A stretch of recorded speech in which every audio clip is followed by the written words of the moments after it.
শোনো, আমি তোমাকে কিছু বলতে চাই।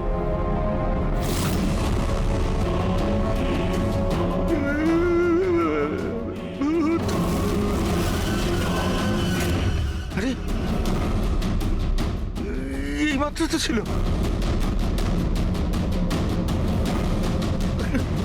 কোথায় হাওয়া হয়ে গেল?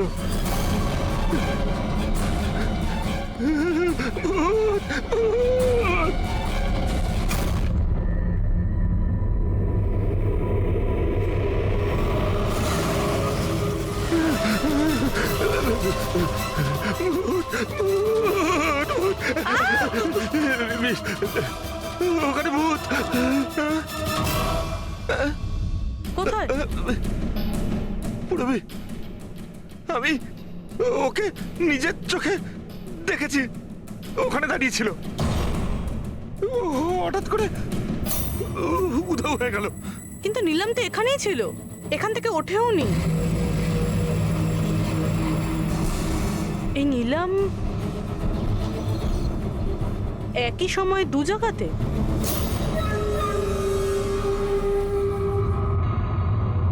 স্যার, আমি নিজের চোখে দেখেছি নীলমের আত্মা দাঁড়িয়েছিল এই করিডোরেই। স্যার, ওর রুমেই ছিল। ঋষভ মিউজিক অন করে ফুল রেখে শুতে চলে গেছিল। এরকম প্রথমবার হয়নি স্যার, আমি দেখেছি। স্যার, ওর বডি এখানেই থাকে আর ও বাইরে ঘুরে বেড়ায়।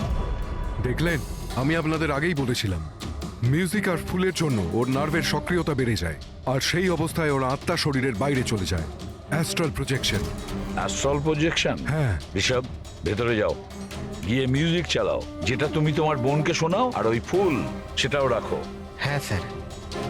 এবারে দেখবো।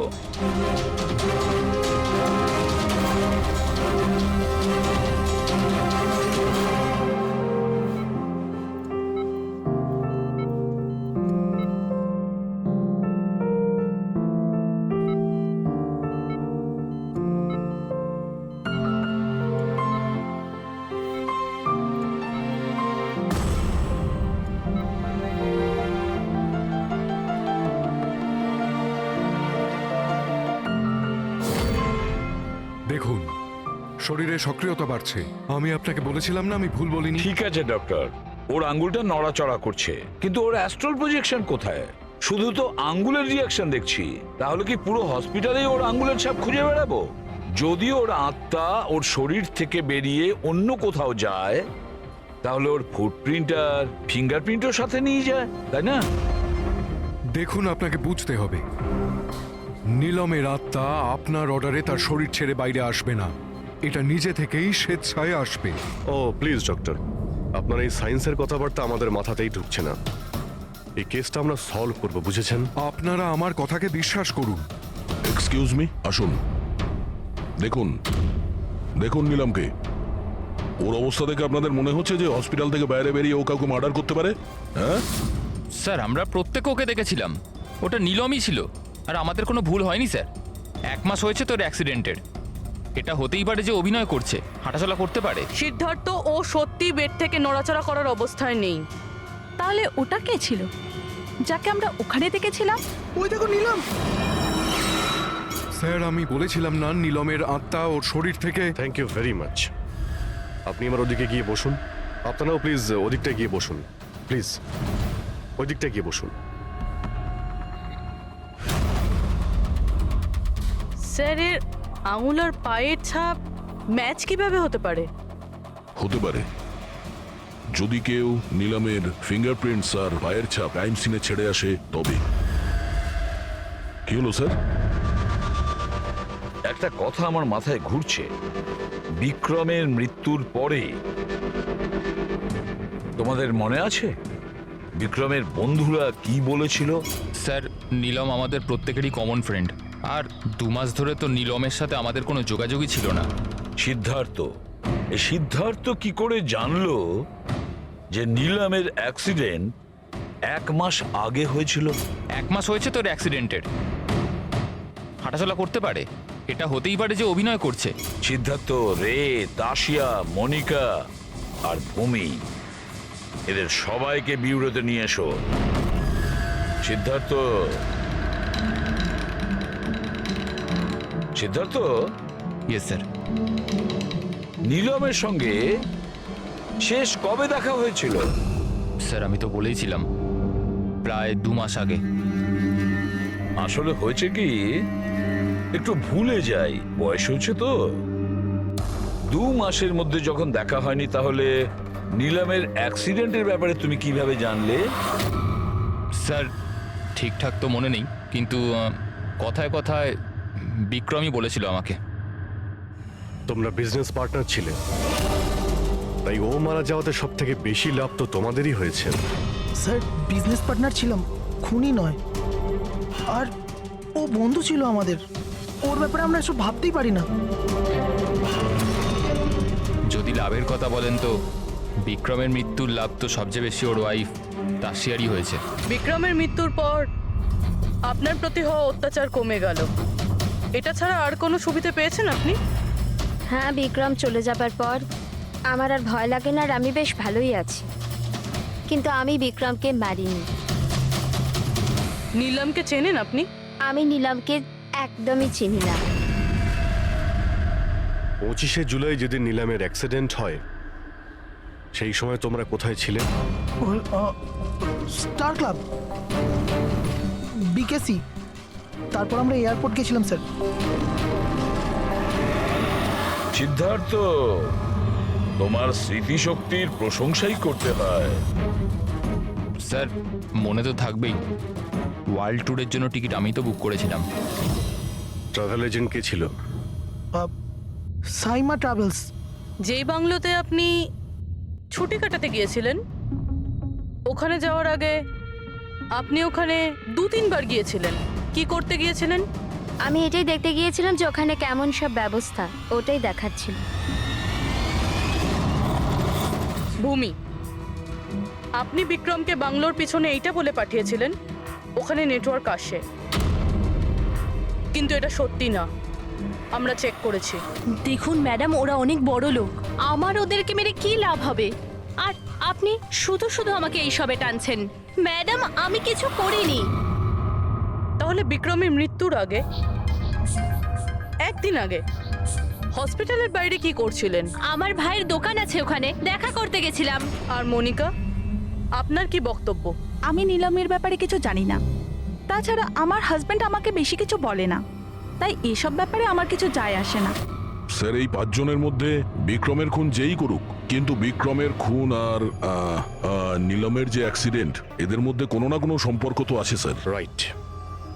এটা অ্যাস্ট্রাল প্রজেকশনের ব্যাপার নাকি যমজের, কিন্তু এটা তো শিওর যে এদের মধ্যে কেউ আছে যে নীলমের এই অবস্থার সুযোগ নিচ্ছে। নীলমের অ্যাক্সিডেন্ট পালোমি ব্রিজে 25শে জুলাই হয়েছিল, আর পুলিশ খবর পায় ওই দিন সকালে 4টে থেকে 5টার মধ্যে।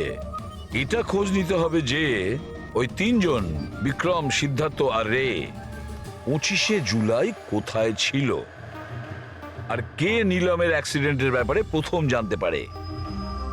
আর হ্যাঁ অভিজিৎ, ওই সাইমা ট্রাভেলস, ওখানেও ভালো করে জিজ্ঞাসাবাদ করো। স্যার। রবি, আজকে রাত্রে এই হসপিটালেই থাকো, কিন্তু একটা কথা মনে রেখো, ওই রুমে আজ না কোনো মিউজিক বাজবে, না কোনো ফুল থাকবে। শুধু এটা খেয়াল রাখতে হবে যে নীলমের শরীর থেকে নীলম বাইরে কিভাবে যায়। বিক্রম, রে, সিদ্ধার্থ, এদেরকে আপনি অবশ্যই চেনেন। ওদের ওয়ার্ল্ড ট্যুরের টিকিট তো আপনিই বুক করেছিলেন না? হ্যাঁ স্যার। স্যার ওরা খুব অদ্ভুত লোক। স্যার প্রথমে ওরা দিল্লি যেতে চেয়েছিল, বুকিংও হয়েছিল, কিন্তু হঠাৎ করে বললো যে 3-4 ঘন্টার মধ্যে জোগাড় করে দাও, ওয়ার্ল্ড ট্যুরে বেরোবো। দেখুন, ডিটেলে বলুন আপনাদের কি কথা হয়েছিল। হ্যাঁ স্যার। ওই অ্যাক্সিডেন্টের ব্যাপারে কি করে জানলেন আপনারা? স্যার সকাল 4টের সময় আমাদের কাছে খবর এসেছিল যে একটা গাড়ি ব্রিজ থেকে নিচে পড়ে গেছে। আমি আমার টিম নিয়ে এখানে পৌঁছই আর ওই মেয়েটাকে গাড়ি থেকে বাইরে বের করি। কিন্তু স্যার অবাক হওয়ার বিষয় হলো এটাই যে এত ভয়ঙ্কর অ্যাক্সিডেন্টের পরেও মেয়েটার শ্বাস চলছিল। তদন্ত করে কি জানতে পেরেছেন? এটা কোনো অ্যাক্সিডেন্ট ছিল নাকি কেউ জেনে শুনে কাজটা করেছিল? অ্যাক্সিডেন্ট ছিল স্যার। মেয়েটাকে নেশাগ্রস্ত অবস্থায় গাড়িতে পাওয়া গেছে। কিন্তু স্যার অবাক হওয়ার মতো বিষয় এই যে সিসিটিভি ফুটেজে না মেয়েটাকে দেখা গেছে, না মেয়েটার গাড়িটাকে। ও যে এখানে কি করে পৌঁছলো সেটা কিছুতেই বুঝতে পারছি না। আচ্ছা, অ্যাক্সিডেন্ট তো 1 মাস হয়ে গেছে, কিন্তু এর ফুটেজ তো পেয়ে যাবো। একটা কাজ করো, এই 24 জুলাইয়ের রাতে ক্লাব ভিস্টা থেকে এয়ারপোর্ট যাওয়ার মধ্যে যতগুলো সিসিটিভি ক্যামেরা আছে সবগুলোকে চেক করো। আর হ্যাঁ, ওই হাইওয়েরও নিয়ে নাও যেটা পুলমি ব্রিজের দিকে যায়, যেখানে নিলামের কারের অ্যাক্সিডেন্ট হয়েছিল। স্যার 25শে জুলাই রাতে বিক্রম স্যার ফোন করেছিল। স্যার উনি বললেন যে ওনারা 3 জনে ওয়ার্ল্ড ট্যুরে যাবেন, এই জন্য নেক্সট ফ্লাইটেই টিকিট বুক করে দিতে। স্যার আমার খুব অদ্ভুত লেগেছিল ব্যাপারটা, কিন্তু স্যার ওনার কথা থেকে এটা মনে হচ্ছিল যে কিছু তো একটা গড়বড় চলছে। I see. বুঝতে পারছি না নীলমকে সবাই সব জায়গায় দেখতে পাচ্ছে কি করে, যখন ও নিজের বিছানা থেকেই উঠতে পারছে না।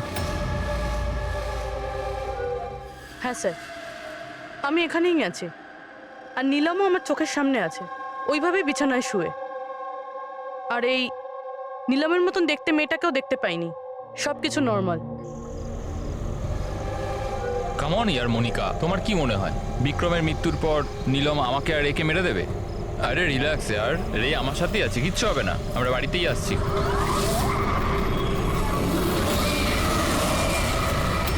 নীলম, নীলম, সীতা তো সামনে নীলম দাঁড়িয়ে আছে।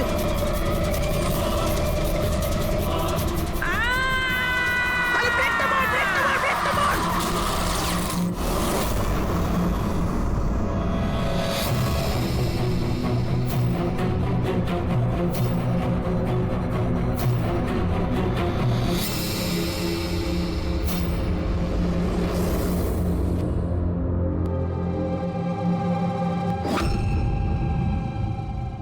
হোটেল থেকে এয়ারপোর্ট পৌঁছতে কমপক্ষে 2 ঘন্টা লাগে।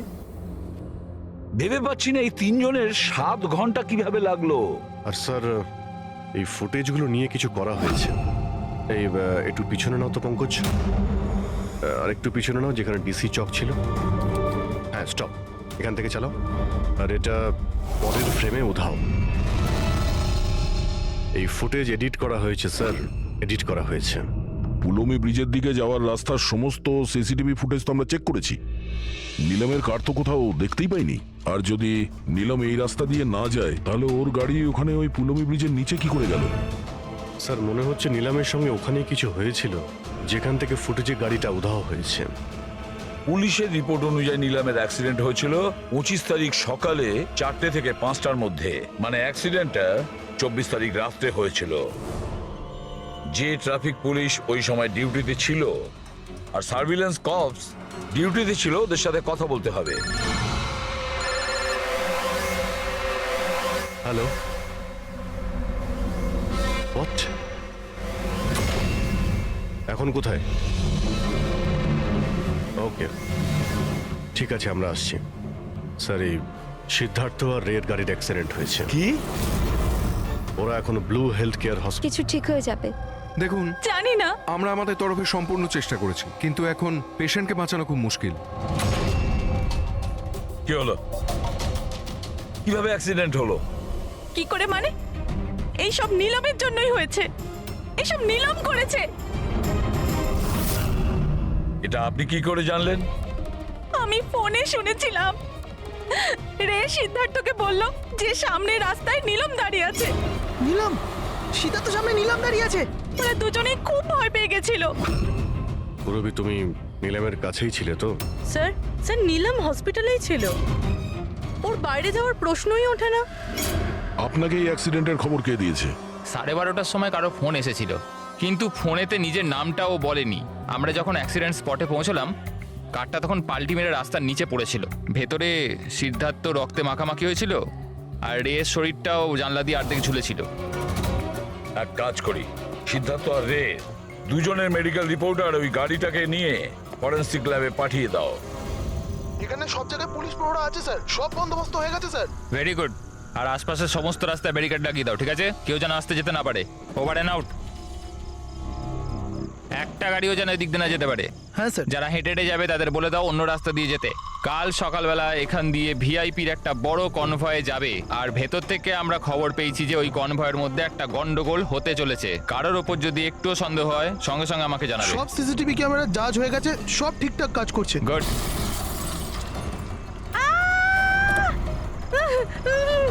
ও মাই সো সরি ওঠো ওঠো ওঠো ওঠো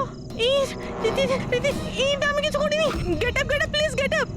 অ্যাক্সিডেন্ট করলেন নাকি? না আমি কিছু করিনি। হি কেম ইন ফ্রন্ট মাই কার। এভাবে কেউ গাড়ি চালায় নাকি? স্যার এ তো মরে গেছে। মরে গেছে? না আমি কিছু করিনি। আরে ম্যাডাম, এই সিসিটিভি ক্যামেরাতে সবকিছু রেকর্ড হয়ে গেছে। এইটা চালু আছে? হ্যাঁ চলে এগুলো। এটা কেন চলে? অ্যারেস্ট করো ওনাকে। লিসেন অ্যাকচুয়ালি আমার হাজবেন্ড যে আছে he is a very very rich man. টাকার কোনো অভাবই নেই ওনার। তো যদি আপনারা চান তো এই ফুটেজটা ডিলিট করা যায় না? এক minute. Get up save some money. Get up please get up please. Madam, হ্যাঁ 10 লাখ। 10 লাখ? সিসিটিভি ফুটেজও গায়েব হয়ে যাবে, তার সাথে সব প্রমাণও। আরে এটার থেকে বাঁচতে গেলে এটুকু টাকা তো দিতেই হবে ম্যাডাম। শুধু টাকা নিলেই হবে না, আরো অনেক কিছু নিতে হবে তোমাদের।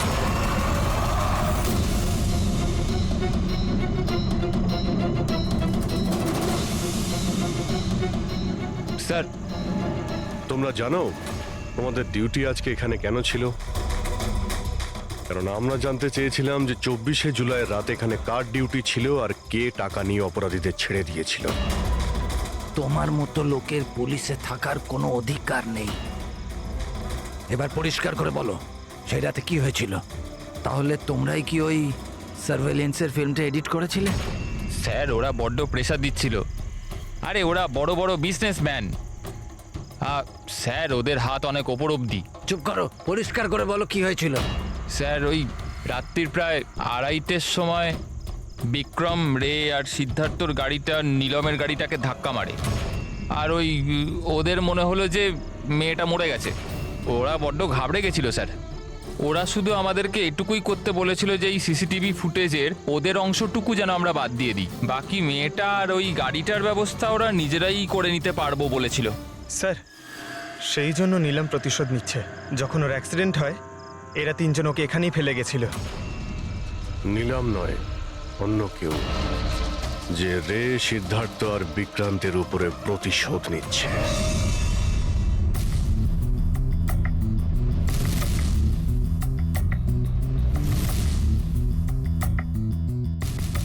অভিজিৎ, নীলমের শরীর থেকে তার বাইরে যাওয়া পসিবল নয়। অ্যাস্ট্রাল প্রজেকশন সেটা তো আমরা ধরছিই না। আর পুরবী তো দেখেছে, পুরবী ওখানে ছিল, আর ও তো বলছিল যে নীলম ওখান থেকে নড়েইনি। তাহলে বুঝে উঠতে পারছি না যে সিদ্ধার্থ আর রে এরা দুজনে নীলমকে রাস্তায় কিভাবে দেখলো। এক মিনিট, এই নীলম একই সময় নিজের রুমে আর হসপিটালের করিডোরেও তো দেখা গিয়েছিল। 1 মিনিট বস, এই যে গাড়িটা নীলমকে হঠাৎ দেখে ঘাবড়ে গিয়ে উল্টে যায়নি, বরং এই গাড়িটাকে অ্যাক্সিডেন্ট করানো হয়েছে। এত জোরে ধাক্কা মেরেছে যে ওদিকে দরজাটা তো পেরিয়ে গেছে। ইচ্ছে করে জেনে বুঝে কোনো গাড়ির সঙ্গে এটাকে ধাক্কা লাগানো হয়েছে। স্যার সিদ্ধার্থ আর রের অ্যাক্সিডেন্ট একটাই গাড়িতে হয়েছে, কিন্তু ওদের মেডিকেল রিপোর্টস কিছুতেই ম্যাচ করছে না। কি?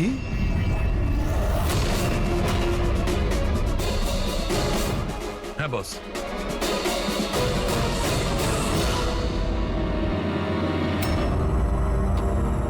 এই পুরো রহস্যটা কি? এটা কি বলতে চাইছে? ফিঙ্গারপ্রিন্টস আর ফুটপ্রিন্টস ম্যাচ করা, দুটোই তো অ্যাক্সিডেন্ট। আর সারিকা বলছে যে সিদ্ধার্থ আর রের মেডিকেল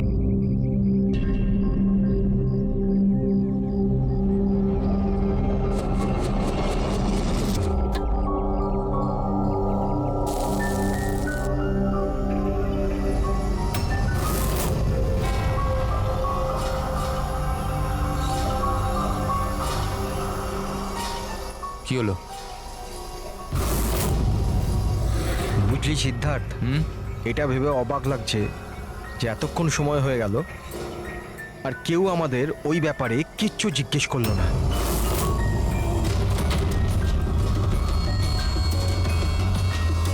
এরা এরকম সময়ও কখনো আসবে না।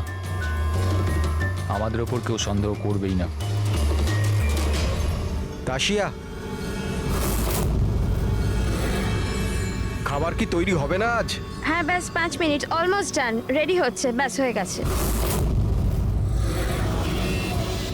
বিক্রম, কেমন? আমি সিদ্ধার্থকে অনেকবার জিজ্ঞাসা করলাম যে তুমি হঠাৎ রে আর বিক্রমের সাথে 2 সপ্তাহের জন্য ছুটিতে কেন গিয়েছিলে, কিন্তু ও বলেছিল যে বিজনেসের ব্যাপার। আমার বিশ্বাস হচ্ছে না একটু। তা আশা, তুই বিক্রমকে জিজ্ঞাসা করেছিস?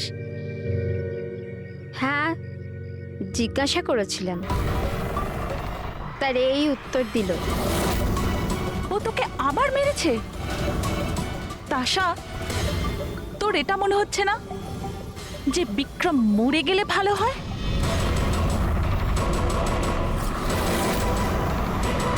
হ্যাঁ, খুব মজা হলো, হাঁপিয়ে গেলাম রে। জায়গাটা হেভি ভাই, শহর থেকে অনেকটা দূরে, বেশ ফ্রেশ খুবই লাগছে। রিফ্রেশিং লাগছে, মাঝে মাঝে আসতে হবে। ঠিক বলেছিস ভাই। গুড জব ভূমি, অ্যারেঞ্জমেন্ট দারুণ হয়েছে। Thank you sir. Hello hello, এখানে নেটওয়ার্ক আসে না নাকি? স্যার এখানে নেটওয়ার্ক একটু উইক আছে, আপনাকে ওইদিকে জঙ্গলের দিকে যেতে হবে। হ্যালো,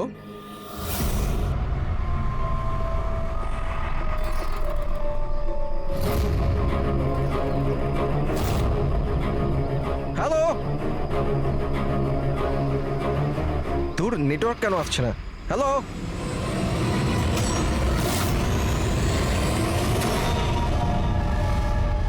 নীলম, তুমি? নীলম? নীলম, নীলম,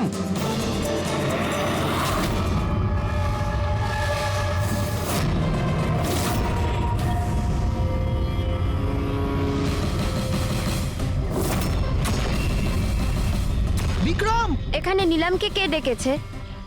বিক্রম? ও কেন ডাকতে যাবে? কিন্তু ও এখানে কি করে এলো? ওই দেখো নীলম! নীলম!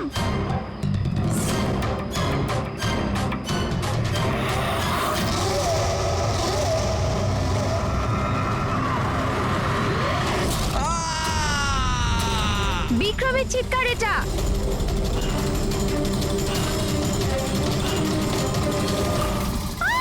বিক্রম!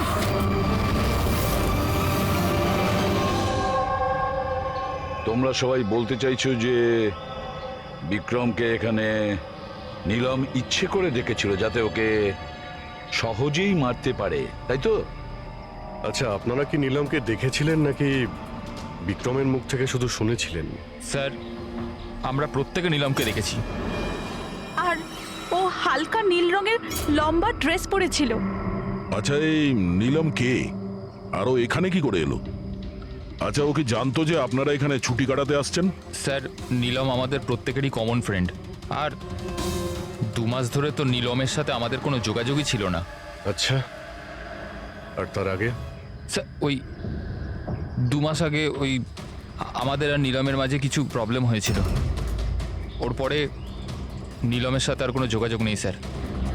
হ্যাঁ স্যার, আজ বিক্রমের মুখে নীলমের নাম শুনে আমরা সব অবাক হয়ে গেছিলাম। আপনি তো এখানকার কেয়ারটেকার, আপনি তো খুব ভালোভাবে জানবেন যে এখানে কে এসেছিল আর কি কারণে এসেছিল। একদম ফাঁকা জায়গা স্যার, যে কেউ যেতে আসতে পারে।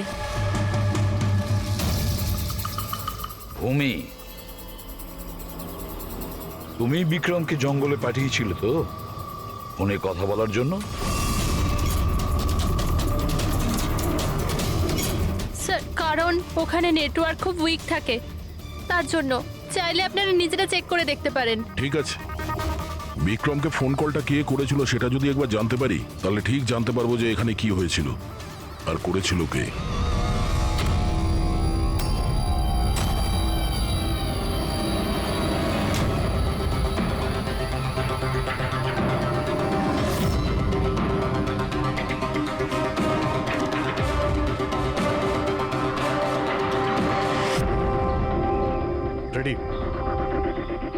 উপরে ওঠো। এই নাও। এই, কে আমি? আরে পা দাও ওইতে, পা। চলো, আরে স্যার কিচ্ছু হবে না। হ্যাঁ, সাবধানে। তাড়াতাড়ি করো। আরে আরে স্যার, ধরে নাও এটা। স্যার সাবধানে, নয়তো আমি পড়ে যাবো কিন্তু।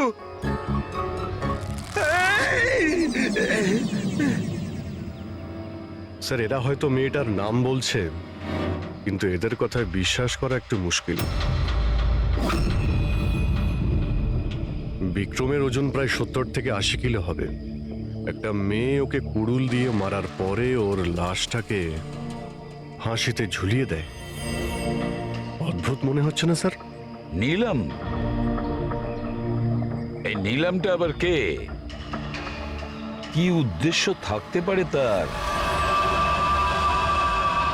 স্যার বিক্রমের কাছে একটা আননোন নাম্বার থেকে ফোন এসেছিল। সেই নাম্বারটা ট্রেস তো হচ্ছে না, বোধহয় সিম কার্ডটা ডিস্ট্রয় করে ফেলেছে। হ্যাঁ স্যার, ওই ভূমি কেয়ারটেকার, ওর আচরণও কেমন যেন সন্দেহজনক। ঠিক আছে, দেখা যাক। নিলামের সঙ্গে দেখা করি আগে। এক্সকিউজ মি, এটা কি নিলামেরই বাড়ি? হ্যাঁ, এটা নীলমেরই তো বাড়ি, আর আমি ওর মা হই। আপনারা কারা? আমরা সিআইডি থেকে। সিআইডি? বলুন কি ব্যাপার? অ্যাকচুয়ালি পিনাকি ওয়েস্টে একটা ফার্ম হাউস আছে, সেখানে খুন হয়েছে। ওখানে যারা ছিল তারা এটা বলছে যে ওখানে নিলামকে দেখেছিল। কি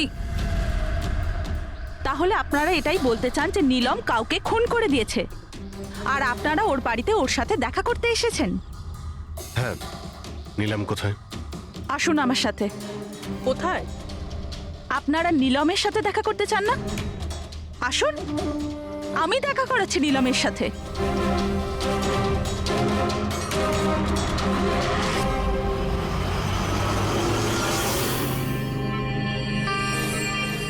এই যে আমার নীলম, দেখছেন আপনার এর অবস্থা? মেশিনের দ্বারা জীবিত আছে, শুধুমাত্র চোখ ছাড়া এর শরীরের কোনো অংশের কোনো প্রতিক্রিয়া নেই। আর আপনারা বলতে চাইছেন যে যে এই মেয়েটি কারোর খুন করে দিয়েছে?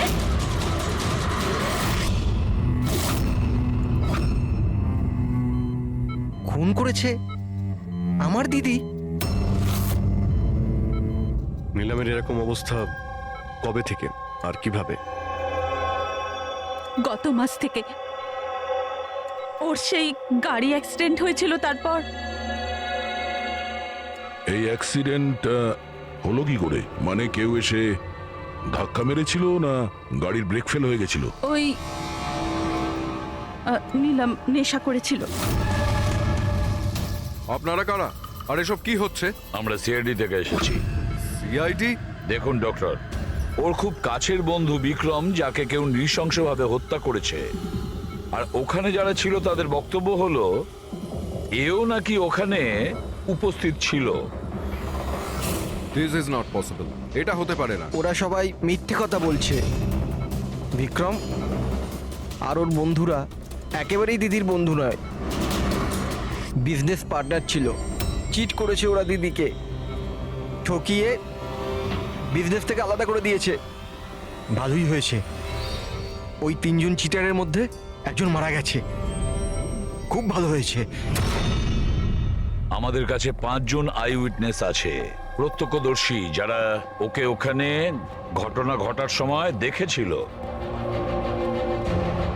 আপনি বলতে চাইছেন ওর অবস্থা খুব শোচনীয়? দেখুন, আপনার কথা শুনে আমি খুব অবাক হয়েছি। নীলম সেই অবস্থাতেই নেই যে কোনো মুভমেন্ট করতে পারে। ও নিজের ইচ্ছায় একটা আঙুলও নাড়াতে পারবে না। হ্যাঁ, এটা ঠিক যে ও আমাদের দেখতে পারে, আমাদের শুনতে পারে, আমাদের বুঝতে পারে, কিন্তু এর থেকে বেশি কিছু নয়। ও যে কিছুটা করতে পারছে সেটা আমাদের দেওয়া স্টিমুলেশনের জন্য। মানে? আমরা কন্টিনিউয়াসলি ওর ব্রেন ম্যাপিং করছি, ওর মস্তিষ্কের অবস্থার প্রোগ্রেস দেখার জন্য। এটা জানার জন্য যে নীলমের শোনার, দেখার, শোয়ার আর স্পর্শ অনুভব করার কতটা ক্ষমতা আছে, যাতে ওর রিকভারি তাড়াতাড়ি হতে পারে। কিন্তু নীলম শুধু মিউজিক আর ফ্রেগ্রেন্স, তার মানে সুগন্ধতে রিয়্যাক্ট করছে, কারণ ওর মস্তিষ্ক এইসব জিনিসে রেসপন্ড করে। নীলম এই মুহূর্তে একটা প্রাণহীন ফার্নিচারের মতো। ও এখান থেকে নড়তেই পারবে না, কারণ মার্ডার কি করে করবে? বিক্রম নিলামকে দেখেছিল আর ওর পিছু নিয়েছিল। রে, সিদ্ধার্থ আর তাশিয়া, মনিকাও দেখেছিল। এতজন দেখেছে, সবার ভুল হতে পারে, এটা কি করে সম্ভব? কিন্তু নীলমের এই অবস্থা তো আমরা দেখছি স্যার। দেখুন ডক্টর, আপনাদের হসপিটালের গেট থেকে শুরু করে এই পুরো হসপিটালের সিসিটিভি ফুটেজ আমি দেখতে চাই। সরি স্যার, গত সপ্তাহে সিসিটিভি ক্যামেরা খারাপ হয়ে গেছে, কোনো ফুটেজ তো নেই আমাদের কাছে। দেখুন ডক্টর, একটা কথা মনে রাখবেন যে যদি এটা প্রমাণ হয় যে নিলামি ক্রাইম সিনে ছিল, তাহলে আপনার লাইসেন্স ক্যান্সেল হতে পারে।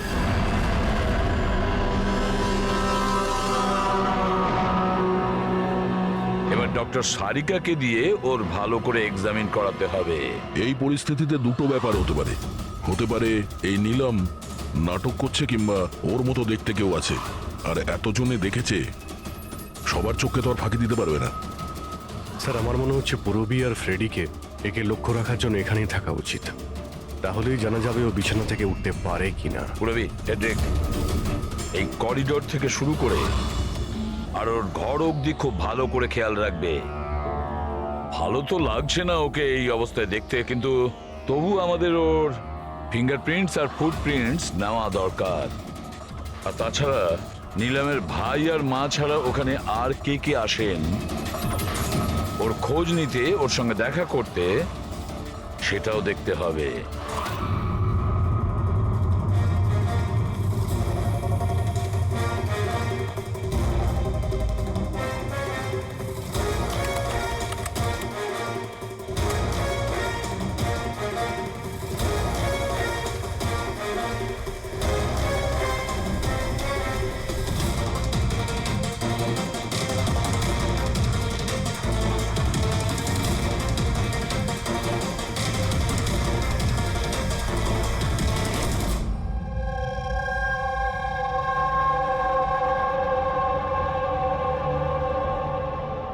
আপনারা সবাই তো নিলামের প্রতিবেশী, তাহলে আপনারা তো অবশ্যই জানবেন যে নিলামের কি কোনো যমজ বোন আছে? না স্যার। আচ্ছা, কোনো কাজিন বা ফ্রেন্ড যাকে নিলামের মতোই দেখতে? স্যার, নীলমকে আমরা ছোট থেকে দেখছি, অনেক বছর ধরে চিনি ওদের পরিবারকে। নীলমের কোনো বোন নেই, শুধু একটা ভাই আছে।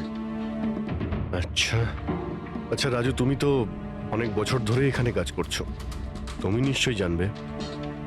স্যার, নীলম দিদির আত্মীয়দের দেখেছি আমি, ওনার বন্ধুদেরকে আমি চিনি, কিন্তু স্যার এমন কেউ নেই যাকে নীলম দিদির মতো দেখতে।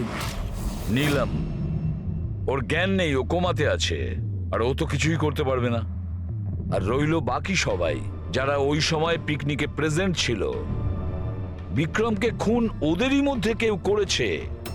তবে স্যার, এই তাশিয়া বিক্রমের স্ত্রী, ওর মুখ দেখে মনে হচ্ছে না যে ওর স্বামী মারা যাওয়াতে ওর কোনো আফসোস রয়েছে। কিংবা স্যার নীলমের মা বিদ্যা আর ওর ভাই ঋষভ। স্যার, বিক্রম আর ওর বন্ধুরা নীলমকে বিজনেস থেকে সরিয়ে দিয়েছিল, হতে পারে বদলা নেওয়ার জন্য দুজনে মিলে বিক্রমকে প্রাণে মেরে দিয়েছে। স্যার, সন্দেহর তালিকায় তো এও রয়েছে, এই বিক্রমকে জঙ্গলের দিকে পাঠিয়েছিল স্যার। পঙ্কজ, এই 4 জনের ওপর কড়া নজর রাখো। দেখো গত 48 ঘন্টায় কি করছিল, কোথায় কোথায় গিয়েছিল। স্যার, স্যার আমার একটা ব্যাপার একদম ভালো লাগেনি। কি ভালো লাগছে না ভাই?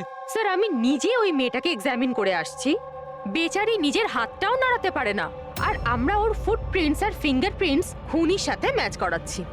দিস ইজ সারিকা, একটা কথা তুমি খুব ভালো করে মনে রাখবে, তুমি এতদিন ধরে সিআইডিতে কাজ করছো। সিআইডির কাজে কোনো ইমোশনের জায়গা নেই, এখানে সবাইকে সন্দেহ করতে হয়। মনে রেখো, ওই মেয়েটাকে 5 জন লোক ওখানে দেখেছে, বুঝলে? ইমোশনের কি আছে? এক কাজ করো, এই সব ফিঙ্গারপ্রিন্টস যেগুলো পুরবি আমাদের এনে দিয়েছে, আর এই দড়ি থেকে, কুড়ুল থেকে যে ফিঙ্গারপ্রিন্টস আমরা পেয়েছি, ওগুলো আমি সেভ করেছি। একটু ম্যাচ করে দেখো যদি কিছু পাওয়া যায়।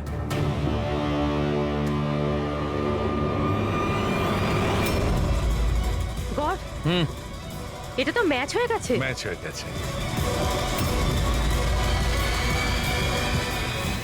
হসপিটালের যে ভিজিটার্স বুক আছে, সেই হিসাবে কোনো একজন ডক্টর রজত আছে যে গত 2 সপ্তাহ ধরে এই নিলামের সঙ্গে দেখা করতে আসছে। ডক্টর রজত? আচ্ছা, উনি কি সেই যিনি অ্যাস্ট্রোফিজিক্স আর প্যারানর্মাল সায়েন্স নিয়ে কাজ করছেন? হ্যাঁ শালুকে, বলো। কি নীলম ক্রাইম সিনে গিয়েছিল? নীলম হাঁটতে পারে? ডক্টর রজত, নিলাম তো চলাফেরা করতে পারে, কারণ ক্রাইম সিনে আমরা যে ফুটপ্রিন্ট আর ফিঙ্গারপ্রিন্ট পেয়েছি সেটা তো ওর সঙ্গে ম্যাচ করে গেছে। তাহলে এই পুরো বিষয়ে আপনার কি রোল? দেখুন, আমি আপনাদের কথা অস্বীকার করছি না। হসপিটালের বেড থেকে নিলাম উঠতে পারে। হ্যাঁ, ওর ফিঙ্গারপ্রিন্টস আর ফুটপ্রিন্টস অ্যাস্ট্রাল প্রজেকশনের সাথে মিলবে কি মিলবে না, that I am not sure. Excuse me, কি বললেন আপনি? Astral, what is that mean? এক minute, astral projection? Are you joking? আমার সঙ্গে মজা করছেন না তো? নীলমের ভাই ঋষভকে আমি বলেছিলাম একটা বিশেষ মিউজিক চালানোর জন্য আর নীলমের পাশে ফুল রাখার জন্য। এই কাজটা ওর মস্তিষ্কে প্রভাব ফেলবে, ওটা তাড়াতাড়ি কাজ করতে থাকবে আর নীলম তাড়াতাড়ি সুস্থ হয়ে যাবে। এখন বুঝতে পারছি যে নীলমের মস্তিষ্ক খুব বেশি পাওয়ারফুল হয়ে গেছে, এতটা যে ও নিজেকে অন্য কোথাও প্রজেক্ট করতে পারে। ও নীলম নয়, ওর অ্যাস্ট্রাল প্রজেকশন। এক মিনিট, আপনি বলছেন যে ওর প্রজেকশন অন্য জায়গায় করতে পারবে? এটা কিভাবে সম্ভব? দেখুন, অ্যাস্ট্রাল প্রজেকশনকে যদি খুব সাধারণভাবে আপনাকে বোঝাই তাহলে সেটা এইভাবে। দেখুন, যেমন মরার পরে মানুষের আত্মা তার শরীর থেকে আলাদা হয়ে যায়, ঠিক একই রকম জীবিত মানুষের চেতনাকেও ফিজিক্যালি বাইরে বের করা সম্ভব। আর যেমন আমি বুঝি যে নীলমের কেসেও এরকমই কিছু হয়েছে। দেখুন ডক্টর রজত, সায়েন্সে এমন কোনো প্রমাণ নেই যাতে এই কথাটা কনফার্ম হতে পারে যে শরীর থেকে আত্মাটাকে বাইরে বার করা যায়। আর আপনার থিওরি অনুযায়ী একটা 40-45 কিলো ওজনের একটা মেয়ে যে কোমায় রয়েছে, সে একজন 85 কিলো ওজনের একটা লোককে দড়িতে ঝুলিয়ে দিয়েছে। তার মানে আপনারা আমার কথা বিশ্বাস করছেন? তাহলে আপনারাই বলুন, এক হাত পায়ে অক্ষম মেয়ে যে হাসপাতালের বেডে পড়ে আছে, সে একই সময় দুটো আলাদা আলাদা জায়গায় কিভাবে থাকতে পারে? থ্যাংক ইউ ভেরি মাচ, সেটা আমরা খোঁজ নিয়ে নিচ্ছি।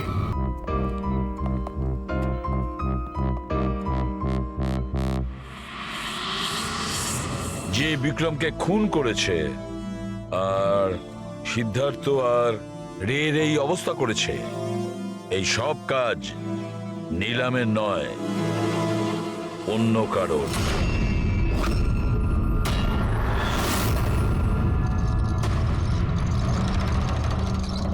রে রে তোমার যেখানে অ্যাক্সিডেন্ট হয়েছিল সেখানে সিআইডির অফিসাররা গিয়েছিল, আর তাছাড়া তোমার গাড়ির কন্ডিশন আর তোমাদের মেডিকেল রিপোর্টও চেক করা হয়েছে। ওটা খুব সাংঘাতিক অ্যাক্সিডেন্ট হয়েছিল। দেখো সিদ্ধার্থর কিরকম অবস্থা। কিন্তু একটা জিনিস দেখে ভালো লাগছে, এত বড় অ্যাক্সিডেন্ট, এত সাংঘাতিক অ্যাক্সিডেন্ট যেখানে সিদ্ধার্থর এরকম অবস্থা, সেখানে তোমার তো শুধু এত সামান্য আঘাতটা লেগেছে কিভাবে? আচ্ছা, এই অ্যাক্সিডেন্টটা হলো কিভাবে? আসলে ওই আমি রাস্তাতে আমি নিলামকে দেখেছি, আর এই কথাটাই আমি সিদ্ধার্থকে বলেছি।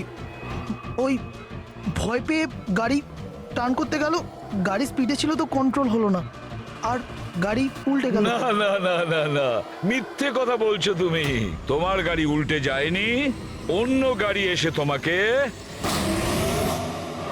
ধাক্কা মারে। কে?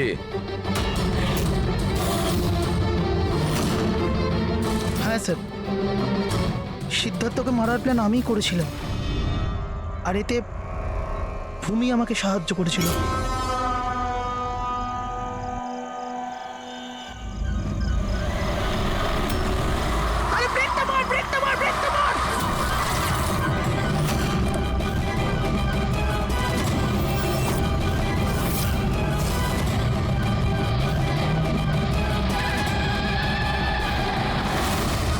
তাহলে ভূমিকে আমরা ভুল সন্দেহ করিনি।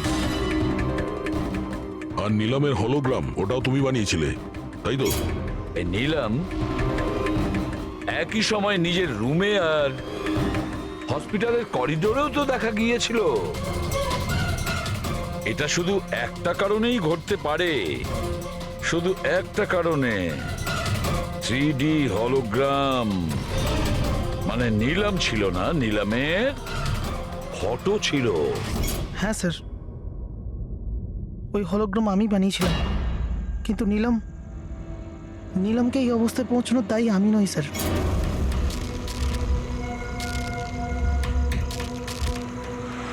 এই নীলম আমাদের ডিসি চকে কেন ডাকলো? ও আমার উপর লিগ্যাল অ্যাকশন নেবার কথা ভাবছে, কিন্তু আমি ওকে 1 টাকাও দেবো না। ওর হিসেবে আমি আজকে একদম শোধ করে দেবো। আরে কি করছিস বিক্রম? ও বন্ধু আরে আমাদের। উড়িয়ে দে এটাকে বিক্রম। আরে সিদ্ধার্থ তুই চুপ করে বস না। না বিক্রম, না না না বিক্রম। আমি বিক্রমকে আটকানোর চেষ্টা করেছিলাম, কিন্তু স্যার বিক্রম আমার একটা কথাও শুনলো না। আমি নীলমকে বাঁচাতে চাইছিলাম স্যার, ওকে হেল্প করতে চাইছিলাম, কিন্তু এই দুজনে আমাকে কিছু করতে দেয়নি।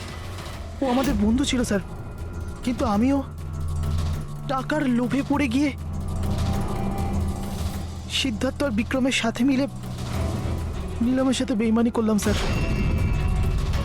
ওকে বিজনেস থেকে বের করে দিলাম আর ওকে মরার জন্য ছেড়ে দিয়ে আমরা 3 জন ওয়ার্ল্ড ট্যুরে চলে গেছিলাম। কিন্তু স্যার যখনই আমরা ফিরে এলাম তখন থেকে আমি বুঝতে পারলাম যে সিদ্ধার্থ আর বিক্রম মিলে আমাকেও এই বিজনেসের পার্টনারশিপ থেকে বাইরে বের করে দিতে চাইছে। কিন্তু এর আগে এই দুজন নীলমের মতো আমার সাথেও বেইমানি করে। আমি এই দুজনকে আমার রাস্তা থেকে সরানোর প্ল্যান করলাম আর নীলমের সাহায্য নিয়ে ওদেরকে ভয় পাওয়াতে শুরু করি। তাহলে এই বাংলোতে ছুটি কাটানোর আইডিয়া তোমারই ছিল? হ্যাঁ, ওখানে আমি দুজনকে রেখেও ছিলাম বিক্রমকে মারার জন্য। আমি যা করেছি আমার আফসোস নেই স্যার। নীলমের এই অবস্থাতে আমার পরিচয় গোপন করে ওকে টাকা দিয়ে সাহায্য করছিলাম। জেল যাওয়ার পর এটাই চাইবো যে ওর চিকিৎসা যেন কিছু কম না হয়। আর ভূমি আমার অফিসে কাজ করতো স্যার, এই জন্য আমি জানতাম যে ও আমার সঙ্গ দেবে। আর আমি ভূমিকে ব্যবহার করেছি নীলমের 3D হলোগ্রাম লাগানোর জন্য।